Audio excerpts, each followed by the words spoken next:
ಮೊದಲಿಗೆ ಈ ಕಾರ್ಯಕ್ರಮವನ್ನ ಒಂದು ಸುಭಾಷಿತದೊಂದಿಗೆ ಪ್ರಾರಂಭಿಸೋಣ. ಗುರೂಜಿ ತಿಳಿಸಿ. ಖಂಡಿತಮ್ಮ. ಇವತ್ತಿನ ಸುಭಾಷಿತ ಈ ಕಲಿಯುಗದ ಒಂದು ವಿಪರ್ಯಾಸವನ್ನು ತಿಳಿಸ್ತಕ್ಕಂಥ ಒಂದು ಸುಭಾಷಿತ ಆಗಿರುತ್ತೆ.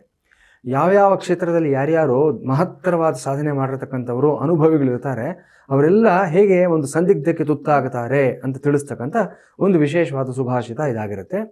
ಇದರ ಸ್ವರೂಪ ಈ ಪ್ರಕಾರವಾಗಿದೆ. ಜ್ಞಾನ ವೃದ್ಧ ವಯೋ ವೃದ್ಧ ಶೀಲ ವೃದ್ಧಾಶ್ಚ ಮೇ ನರಾಃ ಸರ್ವೇ ತೇ ಧನ ವೃದ್ಧಸ್ಯ ದ್ವಾರಿ ತಿಷ್ಠಂತಿ ಕಿಂಕರಾಃ. ಏನು ಈ ಸುಭಾಷಿತದ ಅರ್ಥ ಅಂತಂದರೆ, ಸಮಾಜದಲ್ಲಿ ಹಲವಾರು ರೀತಿಯಾದಂಥ ವೃದ್ಧರನ್ನು ನೋಡ್ತೀವಿ ನಾವು. ವೃದ್ಧರು ಅಂದರೆ ಅನುಭವಿಗಳು ಅನ್ನೋ ಅರ್ಥ ಅಷ್ಟೇ ಇಲ್ಲಿ.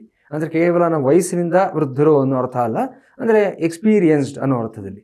ಸೊ ಜ್ಞಾನ ವೃದ್ಧರಿರ್ತಾರೆ ಕೆಲವರು, ಅಂದರೆ ನಾಲೆಡ್ಜಿಂದ ತುಂಬ ವೃದ್ಧರಾಗಿರ್ತಕ್ಕಂಥವ್ರು, ಅಂದರೆ ತುಂಬ ಅನುಭವಿಗಳಾಗಿರ್ತಕ್ಕಂಥ ವ್ಯಕ್ತಿಗಳು, ತುಂಬ ಜ್ಞಾನಿಗಳು, ತಿಳ್ಕೊಂಡಿರ್ತಕ್ಕಂಥವರು ಅಂತ.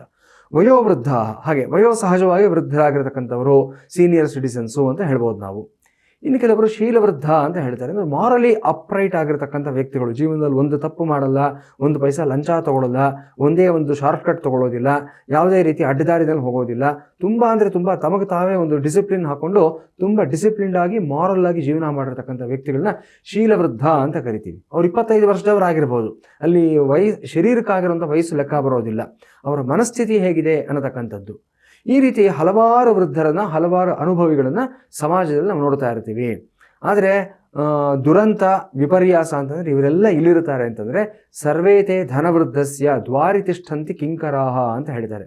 ಇವರೆಲ್ಲರೂ ಸಹ ಯಾರು ಹಣದಲ್ಲಿ ವೃದ್ಧನಾಗಿರ್ತಾನೋ, ಅಂದರೆ ತುಂಬ ಶ್ರೀಮಂತನಾಗಿರ್ತಕ್ಕಂಥ ವ್ಯಕ್ತಿ ಯಾರಿರ್ತಾನೋ ಅವನ ಬಾಗಿಲಿನ ಬಳಿ ಕಿಂಕರರ ಹಾಗೆ, ಅಂದರೆ ಅವನಿಗೆ ಸೇವೆ ಮಾಡೋ ವ್ಯಕ್ತಿಗಳ ಹಾಗೆ ಕೈ ಕಟ್ಟಿಕೊಂಡು ಅಂಗಲಾಚ್ಕೊಂಡು ನಿಂತ್ಕೊಂಡಿರ್ತಾರೆ ಅನ್ನತಕ್ಕಂಥದ್ದು.